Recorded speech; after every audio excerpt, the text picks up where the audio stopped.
এদেশে আমরা ভাড়াটিয়া হিসেবে থাকি না, এদেশের মালিকানা সূত্রে আমরা বসবাস করি। আমার এই কথা শুনে একটা গল্প মনে পড়ে গেল।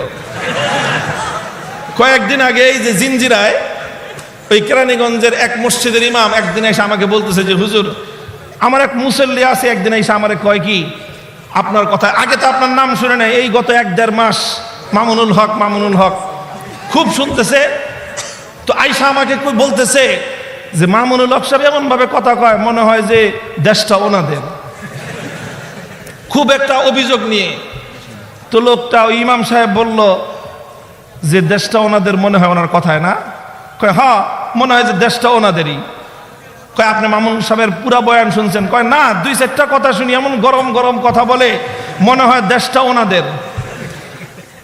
কয় তাহলে এক কাজ করেন, মামুন সাহেবের একটা বয়ান আছে, একটা আলোচনা আছে উপমহাদেশের স্বাধীনতা যুদ্ধে আলেম সমাজের ভূমিকা, এই আলোচনাটা শুনবেন 1.5 ঘন্টার। 1.5 ঘন্টা আলোচনা কষ্ট করে শুনছে লোকটা, কোনোদিন আলেম আমাদের ওয়াজটা শুনে না, আর আমার ওয়াজ তো শুনেই না। তো 1.5 ঘন্টার ওয়াজ শুনছে। আমার ওই 1.5 ঘন্টার ওয়াজের মধ্যে ইতিহাস ছিল 200 বছরের ইতিহাস। আমার ওই 1.5 ঘন্টার আলোচনা ইতিহাস ছিল যখন গোটা ভারতবর্ষকে ইংরেজরা গোলামীর জিঞ্জিরে আবদ্ধ করেছিল, সেই ইংরেজদের নাক পাশ থেকে বন্দিত্ব থেকে মুক্ত করবার জন্য সর্বপ্রথম যেই আলেমের অগ্নিঝরা কণ্ঠে স্বাধীনতার ঘোষণা উচ্চারিত হয়েছিল, সেই নেতা কোন নেতা ছিলেন না, সেই ব্যক্তি কোন রাজনৈতিক নেতা নেত্রী ছিলেন না, তিনি ছিলেন একজন আলেম, তিনি ছিলেন উপমহাদেশের সর্বশ্রেষ্ঠ হাদিস বিশারদ শাহ আব্দুল আজিজ মুহাদ্দিস দেহলভী রাহমাতুল্লাহি আলাইহি, যিনি ফতোয়া দিয়েছিলেন। কি ফতোয়া? ইংরেজদের বিরুদ্ধে স্বাধীনতা যুদ্ধ করা ফরজ। ফতোয়ার মধ্য দিয়ে শুরু হয়েছিল স্বাধীনতা যুদ্ধ ইংরেজদের বিরুদ্ধে। শুরু হলো স্বাধীনতার সংগ্রাম। 1831 সালে বালাকোটের রণাঙ্গনে স্বাধীনতার জন্য যুদ্ধ করলেন, রক্ত দিলেন সৈয়দ আহমদ শহীদ রহমতুল্লাহি আলাইহি। 1857 সালে সিপাহী বিদ্রোহ হলো, শামিলির রণাঙ্গনে রক্ত দিলেন হাফেজ জামিন শহীদ রহমতুল্লাহি আলাইহি। 1920 সালে তাহরিকে রেশমি রুমাল হলো, মাল্টার আন্দামান দ্বীপে কারাগারে বন্দী হলেন শাইখুল হিন্দ মাহমুদ হাসান দেওবন্দি রহমতুল্লাহি আলাইহি। 1927 সালে অসহযোগ আন্দোলনের ঘোষণা আসলো, তারকে মুওয়ালাতের ঘোষণা দিলেন শাইখুল হিন্দ মাহমুদ হাসান দেওবন্দি রহমতুল্লাহি আলাইহি। 1947 সালে ইংরেজদেরকে বিতাড়িত করে ভারতবর্ষকে মুক্ত আর স্বাধীন করা হলো। সেই স্বাধীনতা যুদ্ধে বিজয় করবার পর পশ্চিম পাকিস্তান, পূর্ব পাকিস্তান, মুসলমানদের 2 ভূখণ্ডে স্বাধীনতার পতাকা উত্তোলন করেছিলেন মামুনুল হক সাহেবের বাপের 2 ওস্তাদ।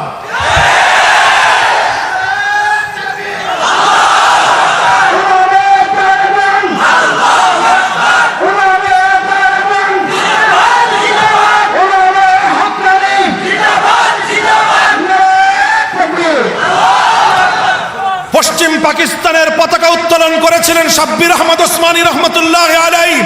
পূর্ব পাকিস্তানের ব্রিটিশ বিরোধী 190 বছরের স্বাধীনতা সংগ্রামের বিজয়ের পতাকা উত্তোলন করেছিলেন আল্লামা জাফর আহমদ ওসমানী রহমতুল্লাহি আলাইহি।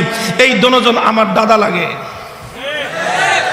এরপর পাকিস্তান আমলের 1947 সাল থেকে 1971 24 বছরের ইতিহাস, ওই ইতিহাস আমরা জানি, ওই ইতিহাস আমরা পড়ি। 1952 ভাষা আন্দোলন থেকে শুরু হলো স্বাধীনতা সংগ্রাম পশ্চিম পাকিস্তানিদের বিরুদ্ধে। 52 ভাষা আন্দোলন কারা করেছিল? একটা নাস্তিক ভাষা আন্দোলনে অংশগ্রহণ করে না। 1952 ভাষা আন্দোলন কাদের নেতৃত্বে হয়েছিল? ইতিহাসের সোনার অক্ষরে লিপিবদ্ধ আছে তমদ্দুন মজলিস। শব্দ দোনোটা আরবি, দোনোটা আরবি। তমদ্দুন মজলিস বাংলাদেশের স্বাধীন ভাষা আন্দোলনের 52 ভাষা আন্দোলনের সোনার অক্ষরে লেখা একটা নাম। তমদ্দুন আরবি শব্দ, মজলিস আরবি শব্দ। কারা করেছিল 52 ভাষা আন্দোলন? ইতিহাস আমরা জানি। শহীদ হয়েছিল কারা? আবুল বরকত, রফিকুল ইসলাম, আব্দুল জব্বার, আব্দুল সালাম, 4 জন মুসলমান মায়ের মুসলিম সন্তান বুকের তাজা রক্ত দিয়ে 1952 বাংলা ভাষার মর্যাদা কেড়ে এনেছিল। আসেন 1954 সালে যুক্ত ফ্রন্ট গঠিত হয়েছিল, যেই যুক্ত ফ্রন্টের ইশতেহার অনুযায়ী 1971-এ বাংলাদেশ স্বাধীন হয়েছিল। 54 যুক্ত ফ্রন্ট কারা গঠন করেছিল? 4 নেতা ছিল, 4 নেতা। কয় নেতা? বঙ্গবন্ধু তখনও শীর্ষ নেতার না, তিনি তখন দ্বিতীয় সারির নেতা, ইয়াং লিডার, যুবক। বঙ্গবন্ধুর নেতা ছিলেন হোসেন শহীদ সোহরাওয়ার্দী, শেরে বাংলা একে ফজলুল হক, তারা। আর বঙ্গবন্ধু তখনও মূল প্রধান সারির নেতা হননি, তিনি আরো পরে সামনে এসেছেন। এই যে যুক্ত ফ্রন্ট হলো, যেই যুক্ত ফ্রন্টের ঘোষণার ভিত্তিতে পরবর্তীতে 1969-এর গণ অভ্যুত্থান হয়েছিল, 70-এর নির্বাচন হয়েছিল, 71-এর স্বাধীনতা অর্জিত হয়েছিল। সেই 54 যুক্ত ফ্রন্টের 4 নেতার নাম জানেন? 4 নেতার যুক্ত ফ্রন্টের ইতিহাস ছাড়া, এই যে যারা ইতিহাস পড়ো, পৌরনীতি পড়ো, বাংলাদেশের ইতিহাস পড়লে তুমি দেখবা বাংলাদেশের স্বাধীনতার পাকিস্তান আমলের 24 বছরের ইতিহাসের মধ্যে যুক্ত ফ্রন্টের ইতিহাস ছাড়া বাংলাদেশের স্বাধীনতার ইতিহাস পূর্ণ হয় না। যুক্ত ফ্রন্ট কি হয়েছিল? যুক্ত ফ্রন্ট কি জিনিসের নাম? বাংলাদেশের 4টা দল পূর্ব পাকিস্তানের ঐক্যবদ্ধ হয়েছিল। 4 দলের 4 জন নেতা ছিলেন। কারা ছিলেন তারা? 2 জন মিস্টার, 2 জন মৌলবী। 2 জন মিস্টার, কথা বলেন না কেন? 2 জন মিস্টার, 2 জন মিস্টার, 2 জন শেরে বাংলা একে ফজলুল হক, হোসেন শহীদ সোহরাওয়ার্দী। 2 জন মিস্টার, 2 জন মৌলবী, মৌলানা আব্দুল হামিদ খান ভাসানী, হযরত মৌলানা আতহার আলী রহমতুল্লাহ আলাইহি। আতহার আলী কে চিনো? আমার দাদা। মৌলানা আতহার আলী আমার বাবার ওস্তাদ। মৌলানা আতহার আলী আমার শায়েখ মৌলানা আশরাফ আলী সাহেবের ওস্তাদ। তাহলে 1954 যুক্ত ফ্রন্ট করলো আমার দাদাই। সেই যুক্ত ফ্রন্টের মাধ্যমে বাংলাদেশ স্বাধীন হলো। দুঃখ লাগে আজ বাংলাদেশের পৌরনীতিতে হোসেন শহীদ সোহরাওয়ার্দীর নাম পাওয়া যায়, শেরে বাংলা একে ফজলুল হকের নাম পাওয়া যায়, মৌলানা আব্দুল হামিদ খান ভাসানীরও নাম পাওয়া যায়। সোরার দল আমার দাদা মৌলানা আতহার আলীর নাম কেটে দিয়েছে। ওগুলা সব হিসাব আমাদের কাছে আছে, জবাব চাইব।